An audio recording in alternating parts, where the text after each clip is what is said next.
नमस्कार, जोहार। मैं याचना जायसवाल, आप देख रहे हैं न्यूज झारखंड। चलिए जानते हैं सुबह से लेकर शाम तक की झारखंड की तमाम बड़ी खबरों को। झारखंड विधानसभा बजट सत्र का आज 13वां दिन। एलपीजी किल्लत को लेकर सत्ता पक्ष का प्रदर्शन, कहा देश में गैस उपलब्ध कराना होगा। झारखंड विधानसभा बजट सत्र का शुक्रवार को 13वां दिन रहा। सत्र के शुरू होने से पहले सत्ता पक्ष ने विधानसभा के मुख्य द्वार पर एलपीजी किल्लत को लेकर प्रदर्शन किया। उनका कहना है देश में रसोई गैस की किल्लत को खत्म करना होगा और गैस उपलब्ध कराना होगा। सत्ता पक्ष के विधायक रसोई गैस किल्लत के विरोध में बैनर और पोस्टर के साथ विधानसभा पहुंचे थे। ग्रामीण विकास एवं पंचायती राज मंत्री दीपिका पांडे सिंह ने कहा कि आज हालात यह है कि सिर्फ दाम ही नहीं बढ़े हैं, बल्कि गैस की आपूर्ति भी पूरी तरह ठप हो चुकी है। लोगों के घरों में चूल्हे नहीं जल रहे हैं और केंद्र में बैठी मोदी सरकार चुपचाप तमाशा देख रही है। आम जनता की इसी पीड़ा और आक्रोश को आवाज देने के लिए यह विरोध दर्ज किया गया है। सदन के अंदर भी हंगामा हुआ। कांग्रेस विधायक प्रदीप यादव ने कहा झारखंड में भी पेट्रोल डीजल गैस की किल्लत है। एलपीजी की किल्लत की वजह से मंदिरों में भोग बंद है, स्कूलों में मिड डे मील बंद है। गैस की किल्लत इन्हें नहीं दिख रही। प्रधानमंत्री ने अमेरिका के सामने घुटने टेका है। इसका संदेश प्रधानमंत्री के पास जाना चाहिए। वहीं नेता प्रतिपक्ष बाबूलाल मरांडी ने कहा कि सत्ता पक्ष रिक्शा से आ रहे हैं, ये लोगों को पैदल आना चाहिए। यहाँ प्रदर्शन कर रहे हैं, जब कोई कमी नहीं है तब ये लोग ऐसा कर रहे हैं, अराजकता की स्थिति पैदा कर रहे हैं। चतरा में स्कॉर्पियो ने बाइक को रौंदा, 4 की मौत।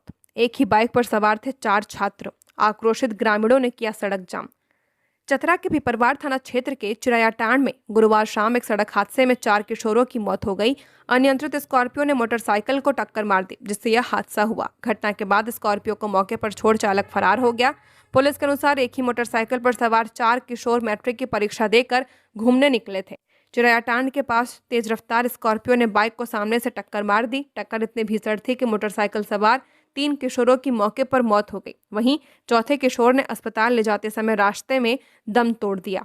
मृतकों की पहचान बाराडीह गांव निवासी मंजीत कुमार 14 वर्षीय, विकास कुमार 15 वर्षीय, प्रताप कुमार 15 वर्षीय और हफुआ निवासी सोनू कुमार 14 वर्षीय के रूप में की गई है। ये सभी ज्ञानदीप विद्या निकेतन के छात्र थे। परिजनों ने बताया कि चारों दोस्त शाम करीब 3 बजे घर से घूमने जाने की बात कहकर निकले थे। शाम ढलते ढलते उनकी मौत की खबर घर पहुंची, जिससे पूरे गांव में मातम का माहौल बन गया। तीसरी में स्कूली बच्चों से भरी गाड़ी गड्ढे में गिरी। 15 बच्चे सवार थे, कई को मामूली चोटें आईं। हादसा ब्रेक फेल होने के कारण हुआ। गिरिडीह जिले के तीसरी थाना क्षेत्र में शुक्रवार सुबह स्कूली बच्चों से भरी एक सवारी गाड़ी सड़क किनारे गड्ढे में गिर गई। यह दुर्घटना तीसरी पलमरुआ मुख्य मार्ग पर नयाडिया मोड़ के पास हुई है। हादसे में लगभग 15 बच्चे सवार थे, जिनमें से कई को मामूली चोटें आई हैं। जानकारी के अनुसार वाहन में आर्य पब्लिक स्कूल के लगभग 15 छात्र सवार थे, जो सुबह स्कूल जा रहे थे। नयाडिया मोड़ के पास सड़क पर गीलानुमा मिट्टी होने और वाहन का ब्रेक ठीक से काम न करने के कारण गाड़ी अनियंत्रित होकर गड्ढे में जा गिरी। घटना के बाद आसपास के ग्रामीण तुरंत मौके पर पहुंचे। उन्होंने वाहन से बच्चों को बाहर निकाला और ऑटो के माध्यम से तीसरी अस्पताल पहुंचाया। अस्पताल में बच्चों का प्राथमिक उपचार किया गया। इस दुर्घटना में आधा दर्जन से ज्यादा बच्चों को हल्की चोटें आई हैं। हालांकि सभी बच्चे खतरे से बाहर बताए जा रहे हैं। स्कूल के प्रिंसिपल सुनील कुमार राज ने इस संबंध में बताया कि दुर्घटनाग्रस्त वाहन में उनके स्कूल के बच्चे सवार थे। उन्होंने पुष्टि की कि यह हादसा वाहन के ब्रेक फेल होने के कारण हुआ है। गुमला में 3 दिन से लापता छात्र का शव मिला। परिजनों संग गया था शादी समारोह में। ग्रामीणों ने हत्या की जताई आशंका, किया सड़क जाम। गुमला के सदर थाना क्षेत्र के केसीपारा गांव में शुक्रवार को एक 8 साल का छात्र का शव कुएं से बरामद किया गया है। छात्र 3 दिन से लापता था। शव मिलने के बाद परिजनों और ग्रामीणों में भारी आक्रोश फैल गया, जिसके बाद उन्होंने गुमला सिमडेगा मुख्य मार्ग को जाम कर दिया। केसीपारा निवासी 8 साल का छात्र प्रीतम गुप्त 3 दिन पहले लापता हो गया था। वह परिजनों के साथ गांव में ही एक शादी समारोह में शामिल होने गया था, जहां से वह रहस्यमय तरीके से गायब हो गया। परिजनों ने उसकी गुमशुदगी की रिपोर्ट थाने में दर्ज कराई थी और उसकी तलाश की जा रही थी, लेकिन कोई सुराग नहीं मिला था। सड़क जाम की सूचना मिलने पर गुमला थाना प्रभारी महेंद्र करमाली मौके पर पहुंचे और ग्रामीणों को समझा बुझाकर जाम हटाने का प्रयास किया। जाम स्थल पर मौजूद ग्रामीण अपराधियों की तत्काल गिरफ्तारी और घटना की उच्च स्तरीय जांच की मांग कर रहे हैं। सड़क जाम के कारण मुख्य मार्ग पर वाहनों की लंबी कतारें लग गईं और यातायात पूरी तरह बाधित हो गया था। 15 से फिर बारिश, पारा पहुंचेगा 35 डिग्री के पार। गर्जन और वज्रपात की संभावना। 4 दिनों बाद अधिकतम तापमान में होगी गिरावट। बीते दिनों राजधानी रांची समेत पूरे राज्य में बारिश होने के बाद एक बार फिर बारिश की संभावना बन रही है। मौसम विभाग के अनुसार 15 मार्च को एक बार फिर राज्य के उत्तर पश्चिमी भाग को छोड़कर शेष भागों में हल्की बारिश होने की संभावना है। मौसम विभाग ने रांची समेत 20 जिलों के लिए येलो अलर्ट जारी किया है। इस दौरान गर्जन के साथ 40 से 50 किलोमीटर प्रति घंटे की रफ्तार से तेज हवा और वज्रपात होने की संभावना है। 16 और 17 मार्च को भी बारिश होने की संभावना है। इस दौरान रांची का पारा 35 डिग्री सेल्सियस तक पहुंचेगा और लोगों को उमस वाली गर्मी सता सकती है। मौसम विभाग के अनुसार राज्य में अगले 3 दिनों के दौरान अधिकतम तापमान में धीरे धीरे 3 से 4 डिग्री सेल्सियस की वृद्धि की संभावना है।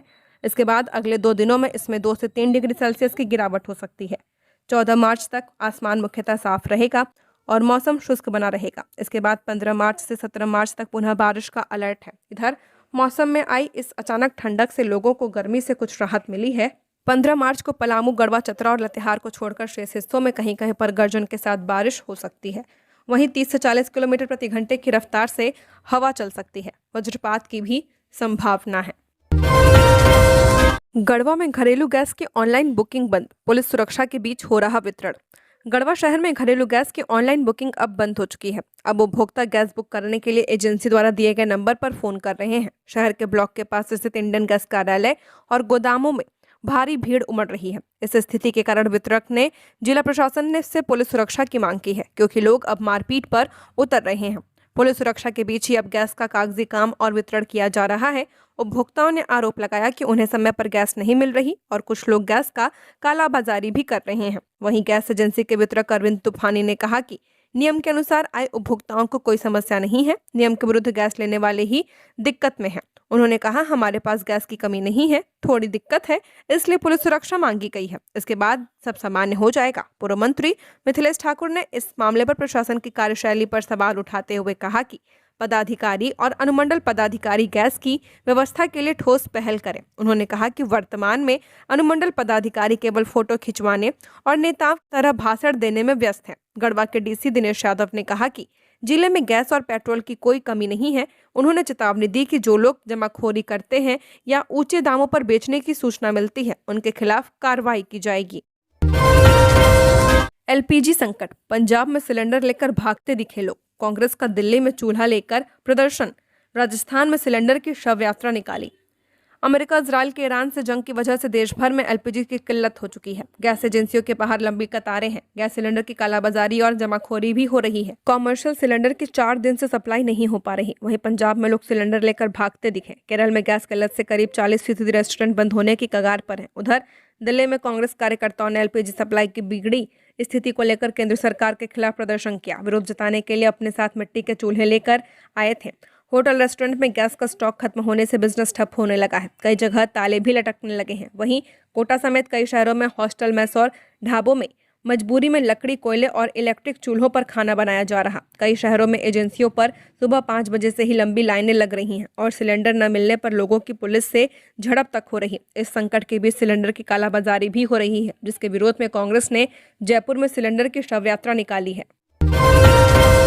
गैराज में खड़ी कार में लगी आग, धनबाद की बीसीसीएल कॉलोनी में हुई घटना। फायर ब्रिगेड ने आग पर पाया काबू, गाड़ी जलकर खाक। धनबाद के पुटकी थाना क्षेत्र स्थित बीसीसीएल की बी टाइप कॉलोनी में गुरुवार रात एक कार में आग लग गई। गैराज में खड़ी यह कार देखते ही देखते पूरी तरह जलकर खाक हो गई। घटना के बाद इलाके में अफरा तफरी मच गई। यह कार कॉलोनी निवासी मुनेश्वर प्रसाद की थी और उनके घर के गैराज में खड़ी थी। कार से धुआं और आग की लपटें उठती देख आसपास के लोगों ने शोर मचाया। जब तक घर के लोग और पड़ोसी मौके पर पहुंचते आग ने पूरी कार को अपनी चपेट में ले लिया था।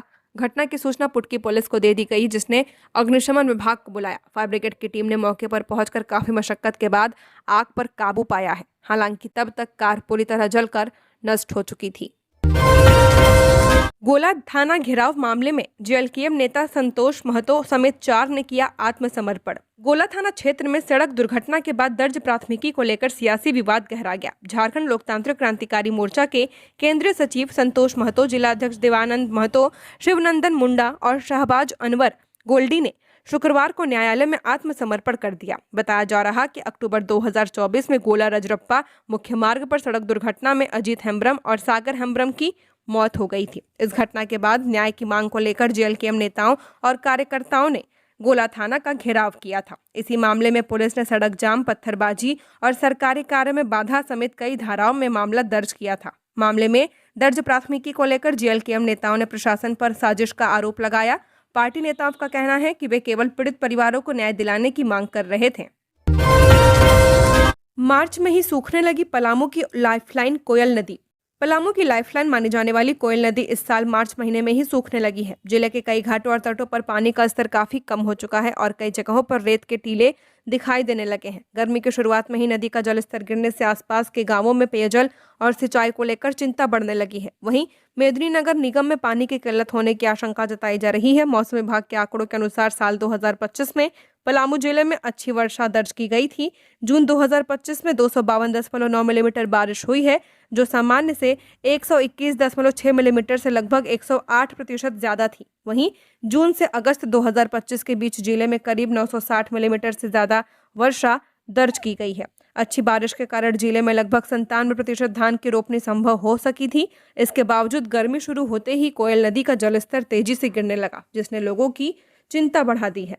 बताते चले कि पलामू का ज्यादातर इलाका रेन शेडो एरिया के अंतर्गत आता है। इसी कारण यहाँ सामान्य या औसत से कम वर्षा होती है। पिछले साल को छोड़ दे तो बीते करीब 10 सालों में जिले के भूगर्भ जलस्तर में लगातार गिरावट दर्ज की गई है। इसका असर नदियों, कुओं और तालाबों पर भी साफ दिखाई देता है। रागिनी सिंह के सवाल पर स्वास्थ्य मंत्री इरफान अंसारी सदन में निरुत्तर। झारखंड विधानसभा में भाजपा विधायक रागिनी सिंह के सवाल पर स्वास्थ्य मंत्री इरफान अंसारी सदन में जवाब देने में असमर्थ रहे। रागिनी सिंह ने कहा कि मंत्री ने पहले घोषणा की थी कि किसी भी मरीज की मौत होने पर अस्पताल को कोई भुगतान नहीं करना पड़ेगा। हालांकि उनके विधानसभा क्षेत्र झरिया में होली के दिन एक व्यक्ति बीमार पड़ गया और अस्पताल में इलाज के दौरान 2,75,000 रुपए का बिल आया। बिल में मात्र 20,000 रुपए की कमी होने पर अस्पताल ने शव देने से इनकार कर दिया।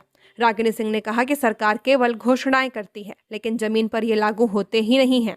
उन्होंने यह भी सवाल उठाया कि मरीज और उनके परिवार के लिए ऐसी व्यवस्थाएं कितनी प्रभावी हैं और क्या यह नीति वास्तव में जनता तक पहुंच रही है। सवाल के जवाब में स्वास्थ्य मंत्री इरफान अंसारी कोई संतोषजनक स्पष्टीकरण नहीं दे पाए, जिससे सदन में हलचल मच गई।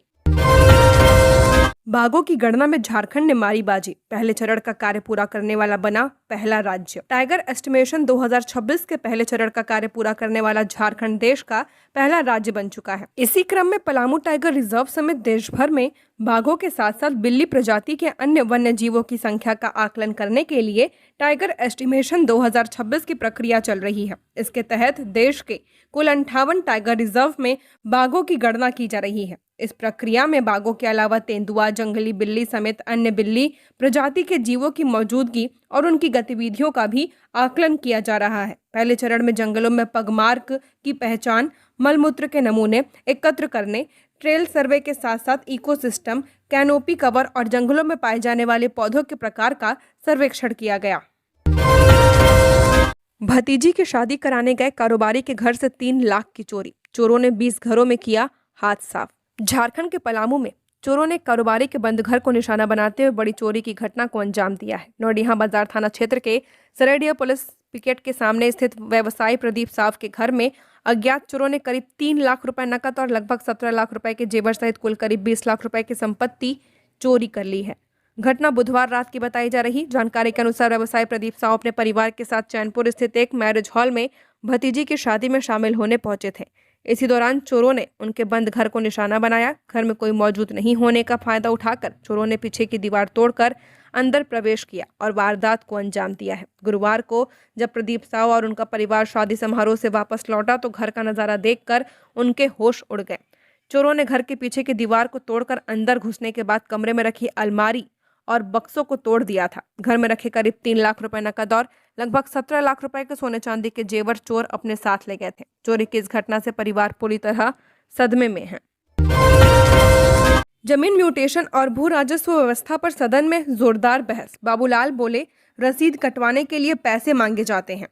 झारखंड विधानसभा जमीन म्यूटेशन और भू राजस्व व्यवस्था के मुद्दे पर गूंज उठा। इस पर व्यापक चर्चा हुई। विधायक राजेश कश्यप ने प्रश्न उठाते हुए कहा कि दिसंबर 2000 से पहले जमीन खरीदने वाले कई लोग अब तक म्यूटेशन नहीं करा पाए हैं। उन्होंने सरकार से पूछा कि ऐसे मामलों के समाधान के लिए क्या व्यवस्था की गई है। इस पर जवाब देते हुए मंत्री दीपक बिरुआ ने कहा कि वर्तमान में रजिस्ट्री के बाद जमीन का विवरण ऑटो जनरेटेड प्रक्रिया के माध्यम से सीधे रजिस्ट्री कार्यालय से अंचल कार्यालय तक पहुंचता है और वहीं से म्यूटेशन की प्रक्रिया पूरी की जाती है। उन्होंने कहा कि जो लोग किसी कारणवश म्यूटेशन नहीं करा पाए हैं, उन्हें LRDC के यहाँ आवेदन देना होगा। जांच के बाद उनके मामले का निष्पादन किया जाएगा। इस पर विधायक राजेश कश्यप ने कहा कि अंचल कार्यालयों में अधिकारियों द्वारा लोगों की समस्याएं नहीं सुनी जाती हैं। उन्होंने कहा कि कई बार विधायक द्वारा फोन करने के बाद भी काम नहीं होता। वहीं नेता प्रतिपक्ष बाबूलाल मरांडी ने भी भू राजस्व व्यवस्था पर सवाल उठाते हुए कहा कि जमीन की रसीद कटवाने के लिए लोगों से पैसे की मांग की जाती है। उन्होंने कहा कि उनके क्षेत्र के एक व्यक्ति ने रांची में जमीन खरीदी थी और म्यूटेशन कराने के लिए उससे 50,000 रुपए की मांग की गई है। विधायक नवीन जायसवाल ने सुझाव देते हुए कहा कि साल 2015-16 तक मैनुअल रसीद काटी जाती थी। भू राजस्व विभाग को पंचायत स्तर पर कैंप लगाकर जिनकी जमीन अब तक ऑनलाइन नहीं हुई है, उन्हें ऑनलाइन करने का अभियान चलाना चाहिए। लैंड स्कैम मामले के आरोपी हल्का कर्मी भानु प्रताप को सुप्रीम कोर्ट से बड़ी राहत मिली, जमानत। झारखंड में चर्चित लैंड स्कैम मामले में आरोपित निलंबित उप राजस्व कर्मी भानु प्रताप प्रसाद को सुप्रीम कोर्ट से बड़ी राहत मिली है। आज शीर्ष अदालत ने उसकी जमानत याचिका को स्वीकार करते हुए नियमित जमानत देने का आदेश दिया है। भानु प्रताप की जमानत याचिका पर सुप्रीम कोर्ट के न्यायाधीश जस्टिस दीपांकर दत्ता और जस्टिस प्रसन्ना वराले की खंडपीठ में सुनवाई हुई। इससे पहले झारखंड हाई कोर्ट ने भानु प्रताप की जमानत याचिका खारिज कर दी थी, जिसके बाद उसने सुप्रीम कोर्ट का दरवाजा खटखटाया, जहां से उसे राहत मिली है। भानु प्रताप प्रसाद पर रांची के बरियातू इलाके में सेना के कब्जे वाली करीब 4.55 एकड़ जमीन से जुड़े घोटाले में संलिप्त होने का आरोप है। इसके अलावा वह बड़गाई अंचल से जुड़े एक अन्य भूमि घोटाले के मामले में भी आरोपी है। एडवोकेट प्रोटेक्शन एक्ट लागू करने की मांग सदन में उठी। मंत्री बोले, सरकार काम कर रही है। झारखंड विधानसभा बजट सत्र के दौरान सदन में वकीलों की सुरक्षा को लेकर एडवोकेट प्रोटेक्शन एक्ट लागू करने की मांग एक बार फिर उठी है। विधायक प्रदीप प्रसाद ने सदन में सवाल उठाते हुए पूछा कि राज्य में अधिवक्ताओं की सुरक्षा के लिए एडवोकेट प्रोटेक्शन एक्ट लागू करने के लेकर सरकार क्या पहल कर रही है। इस पर जवाब देते हुए मंत्री दीपक बिरुआ ने कहा कि यह मामला इंडियन बार काउंसिल से जुड़ा हुआ है और इस पर विभिन्न स्तरों पर विचार किया जा रहा। फिलहाल इस संबंध में सरकार ने कोई अंतिम निर्णय नहीं लिया है, लेकिन अधिवक्ताओं के कल्याण और सुरक्षा के लिए सरकार लगातार काम कर रही है। इस दौरान विधायक CP सिंह ने भी सरकार से सवाल किया कि सरकार एडवोकेट प्रोटेक्शन एक्ट बनाने जा रही है या नहीं, और यदि बना रही है तो इसे कब तक लागू किया जाएगा। इसके जवाब में मंत्री दीपक बिरुआ ने कहा कि अधिवक्ताओं की सुरक्षा के लिए सरकार लगातार काम कर रही है। किसी भी स्तर की तरह की घटना होने पर सरकार कार्रवाई करती है और वकीलों की सुरक्षा सुनिश्चित करने के लिए आवश्यक कदम उठाए जाते हैं। सदन में बोले सुदीप गुड़िया, तोरपा रेफरल अस्पताल में अल्ट्रासाउंड मशीन नहीं, डॉक्टर की भी है कमी। झारखंड विधानसभा में तोरपा रेफरल अस्पताल की स्वास्थ्य सुविधाओं को लेकर सवाल उठाया गया। विधायक सुदीप गुड़िया ने सदन में कहा कि अस्पताल में अल्ट्रासाउंड मशीन उपलब्ध नहीं है और एनेस्थीसिया विशेषज्ञ भी नहीं है। इसके कारण गर्भवती महिलाओं को प्रसव के लिए दूसरे अस्पतालों में ले जाना पड़ता है, जिससे मरीजों और उनके परिजनों को काफी परेशानी होती है। इस पर जवाब देते हुए स्वास्थ्य मंत्री इरफान अंसारी ने कहा कि सरकार राज्य के अस्पतालों में स्वास्थ्य सुविधाओं को बेहतर करने की दिशा में काम कर रही है। उन्होंने आश्वासन दिया कि जल्द ही सभी आवश्यक जगहों पर अल्ट्रासाउंड मशीन चालू कर दी जाएगी। इस पर विधायक सुदीप गुड़िया ने कहा कि तोरपा अस्पताल से 3 डॉक्टरों को डेपुटेशन पर भेज दिया गया है, जिससे वहां डॉक्टरों की कमी और बढ़ गई है। इस बात को मंत्री इरफान अंसारी ने भी स्वीकार किया। रांची में गैस की कमी नहीं, मैनुअल बुकिंग के लिए फोन नंबर जारी। LPG अधिकारी बोले, पैनिक न हो उपभोक्ता। राजधानी रांची में LPG गैस की उपलब्धता और आपूर्ति को लेकर जिला प्रशासन और गैस कंपनियां सक्रिय हो चुकी हैं। उपायुक्त सह जिला दंडाधिकारी मंजुनाथ भंजत्री की अध्यक्षता में एक महत्वपूर्ण समीक्षा बैठक आयोजित की गई है, जिसमें जिले में घरेलू गैस सिलेंडरों की उपलब्धता, आपूर्ति व्यवस्था और उपभोक्ताओं को समय पर गैस उपलब्ध कराने की स्थिति पर विस्तार से चर्चा की गई। इस बीच all India LPG distributor association उपाध्यक्ष राजेंद्र कुमार ने स्पष्ट किया कि रांची में घरेलू गैस की कोई कमी नहीं है। साथ ही कहा कि लोग को घबराने की जरूरत भी नहीं है। बैठक में इंडियन ऑयल कॉर्पोरेशन लिमिटेड के प्रतिनिधियों ने बताया कि रांची में इंडियन गैस के लगभग 1.5 लाख उपभोक्ता हैं और सामान्य दिनों की तरह प्रतिदिन करीब 10,500 गैस सिलेंडरों की डिलीवरी की जा रही है। इसके अलावा HPCL और BPCL के लगभग 25 हज़ार उपभोक्ताओं के बीच प्रतिदिन करीब 2,000 से ज्यादा गैस सिलेंडरों की आपूर्ति की जा रही है। अधिकारियों ने बताया कि हाल के दिनों में अचानक बड़ी संख्या में बुकिंग आने के कारण इंडेन गैस के सर्वर में तकनीकी अपग्रेडेशन की आवश्यकता पड़ी है और फिलहाल इस पर काम जारी है। तकनीकी समस्या के कारण उपभोक्ताओं को हो रही असुविधा को देखते हुए इंडेन गैस कंपनी ने मैनुअल बुकिंग की व्यवस्था शुरू की है। इसके तहत उपभोक्ता अपने अपने गैस वितरकों के मोबाइल नंबर पर संपर्क कर सिलेंडर की बुकिंग करा सकते हैं। हजारीबाग में zonal level crime meeting, IG Sunil Bhaskar ने अपराध और आगामी त्योहारों की तैयारी का लिया जायजा। हजारीबाग में उत्तरी छोटा नागपुर में पड़ने वाले 2 रेंज के पुलिस पदाधिकारियों के साथ बोकारो रेंज के आईजी सुनील भास्कर ने उच्च स्तरीय बैठक की है। यह बैठक आगामी त्योहार रामनवमी और ईद को लेकर अहम बताई जा रही है। इसके साथ ही उत्तरी छोटा नागपुर रेंज में पड़ने वाले सभी एसपी के साथ क्राइम रिव्यू मीटिंग भी की गई। पिछली बैठक में जो एजेंडा लाया गया था उस पर कितना अमल किया गया है, इसका भी रिव्यू किया गया। साथ ही जिले में अपराध की स्थिति क्या है, इसे लेकर भी जोनल आईजी ने रेंज में पड़ने वाले सभी जिलों के एसपी से जानकारी ली। बैठक के दौरान अपराध नियंत्रण पर विशेष रूप से दिशा निर्देश निर्गत किया गया। सभी एसपी को यह निर्देश दिया गया कि वो अपने क्षेत्र में शांति व्यवस्था कायम बनाने के साथ साथ पुराने मामलों का अनुसंधान जल्द से जल्द पूरा करें। झारखंड विधानसभा में गैस सिलेंडर के साथ हंगामा, सत्ता पक्ष ने पीएम मोदी और ट्रंप के खिलाफ लगाए नारे। झारखंड विधानसभा में आज बजट सत्र के 13वें दिन हंगामा देखने को मिला है। सत्ता पक्ष और विपक्ष के बीच गैस सिलेंडर की किल्लत, पेट्रोल डीजल तथा घरेलू रसोई की बढ़ती कीमतों और आपूर्ति संकट को लेकर जोरदार प्रदर्शन किया गया। सदन की कार्यवाही शुरू होते ही भीतर और बाहर सत्ता पक्ष, मुख्य रूप से जेएमएम, कांग्रेस और आरजेडी के विधायक ने गैस सिलेंडर के साथ प्रदर्शन किया। प्रधानमंत्री नरेंद्र मोदी के खिलाफ जोरदार नारेबाजी की गई। प्रदर्शनकारियों ने पेट्रोल, डीजल और गैस सिलेंडर के लिए जनता में हो रहे हाहाकार का मुद्दा उठाया। कांग्रेस विधायक दल के नेता प्रदीप यादव ने नेता प्रतिपक्ष बाबूलाल मरांडी को चुनौती दी और केंद्र सरकार पर महंगाई और गैस संकट के लिए जिम्मेदार ठहराया है। विपक्ष की ओर से भाजपा विधायकों ने भी सदन में विरोध जताया, लेकिन सत्ता पक्ष ने प्रदर्शन को राजनीतिक करार किया है। जदयू के सरयू राय ने पलटवार करते हुए कहा कि सरकार कोई कमी नहीं कर रही है, बल्कि सत्तारूढ़ दलों के विधायक राजनीति कर रहे हैं। बाबूलाल मरांडी ने कहा कि कांग्रेस के नेता संसद में चर्चा से भागते हैं और मुद्दों पर बहस नहीं करना चाहते। गढ़वा में अवैध बालू लदे तेज रफ्तार ट्रैक्टर ने महिला को कुचला, जांच में जुटी पुलिस। झारखंड के गढ़वा जिले के कांडी थाना क्षेत्र में अवैध बालू ढो रहे एक तेज रफ्तार ट्रैक्टर की चपेट में आने से एक महिला की दर्दनाक मौत हो गई। मिली जानकारी के अनुसार कांडी थाना क्षेत्र के सोनपुरा गांव निवासी राजनाथ मेहता की पत्नी 40 साल की कलिता देवी अपने निर्माणाधीन मकान के पास खड़ी होकर कुछ काम कर रही थी। इसी दौरान तेज रफ्तार से आ रहे बालू लदे ट्रैक्टर ने उन्हें अपनी चपेट में ले लिया। टक्कर इतनी जबरदस्त थी कि महिला गंभीर रूप से घायल हो गई। परिजनों ने आनन फानन में उन्हें इलाज के लिए सामुदायिक स्वास्थ्य केंद्र मझियाव ले जाने की कोशिश की, लेकिन रास्ते में ही उनकी मौत हो गई है। प्रत्यक्षदर्शियों के अनुसार ट्रैक्टर की टक्कर से महिला गिर गई और चालक ने वाहन उसके ऊपर से गुजार दिया, जिससे उसकी रीढ़ की हड्डी बुरी तरह क्षतिग्रस्त हो गई है। घटना के बाद इलाके में आक्रोश फैल गया। ग्रामीणों का कहना है कि इलाके में लंबे समय से दर्जनों ट्रैक्टरों से दिन रात अवैध बालू का उत्खनन और ढुलाई की जा रही है, जिससे आए दिन हादसे हो रहे हैं। जेएसबीसी चुनाव को लेकर पाकुड़ में शांतिपूर्ण मतदान, 170 अधिवक्ताओं ने किया voting. Jharkhand state bar council के सदस्यों के चुनाव के लिए गुरुवार को पाकुड़ जिला बार एसोसिएशन भवन में मतदान प्रक्रिया शांतिपूर्ण ढंग से संपन्न हुआ। पूरे राज्य की तरह पाकुड़ में भी अधिवक्ताओं ने नई परिषद के गठन के लिए अपने मताधिकार का प्रयोग किया। पाकुड़ बार एसोसिएशन में सुबह से ही गहमागहमी का माहौल रहा। कुल 209 अधिवक्ता वोट देने के पात्र थे, जिनमें से 170 अधिवक्ताओं ने अपने कीमती मत डाले हैं। इस केंद्र पर लगभग 81% मतदान दर्ज किया गया है। मतदान प्रक्रिया को निष्पक्ष और पारदर्शी बनाए रखने के लिए विशेष इंतजाम किए गए थे। पूरी प्रक्रिया की निगरानी पीठासीन पदाधिकारी सह पाकुड़ बार एसोसिएशन के उपाध्यक्ष नृपेंद्र उपाध्याय और रांची से आए पर्यवेक्षक अधिवक्ता लव तिवारी ने की। कानून व्यवस्था बनाए रखने के लिए परिसर में जिला पुलिस के जवान मुस्तैद रहे। किसी भी अप्रिय घटना की सूचना नहीं मिली है और मतदान पूरी तरह शांतिपूर्ण रहा है। झारखंड के खरसावा और खुंटी में रसोई गैस की भारी किल्लत, उपभोक्ता परेशान।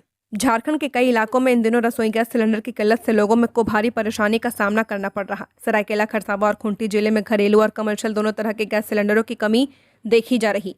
स्थिति यह है कि लोगों को गैस के लिए घंटों लाइन में खड़ा रहना पड़ रहा और कई बार सिलेंडर मिलने से पहले ही स्टॉक खत्म हो जा रहा। खरसावा में रसोई गैस की स्थिति पिछले 1 सप्ताह से गंभीर बनी है। जानकारी के अनुसार चांदनी चौक स्थित रसोई गैस के एक गोदाम में पिछले 1 सप्ताह से ताला लटका हुआ है। घरेलू उपयोग के गैस सिलेंडर की डिलीवरी करने वाली गाड़ी भी पिछले 1 सप्ताह से खरसावा नहीं पहुंच रही है।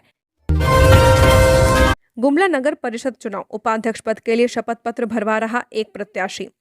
गुमला नगर परिषद के उपाध्यक्ष पद का चुनाव 14 मार्च को होना है। इस बीच एक चौंकाने वाली खबर सामने आई। खबर यह है कि एक प्रत्याशी द्वारा वार्ड पार्षदों से एक शपथ पत्र प्रतिज्ञा पत्र भरवाया जा रहा। सोशल मीडिया पर वायरल शपथ पत्र में वार्ड संख्या 18 के वार्ड पार्षद के पक्ष में समर्थन देने की बात लिखी हुई है। उल्लेखनीय है कि नगर निकाय चुनाव की नियमावली में डिप्टी मेयर या नगर परिषद के उपाध्यक्ष पद के लिए होने वाले चुनाव के लिए पार्षदों से किसी तरह का शपथ पत्र पर हस्ताक्षर करवाने का कोई प्रावधान नहीं है। झारखंड की और खबरों के लिए बने रहिए हमारे साथ। हमारे चैनल न्यूज़ झारखंड पर चैनल को सब्सक्राइब करें, साथ बेल आइकन को प्रेस करें। नमस्कार।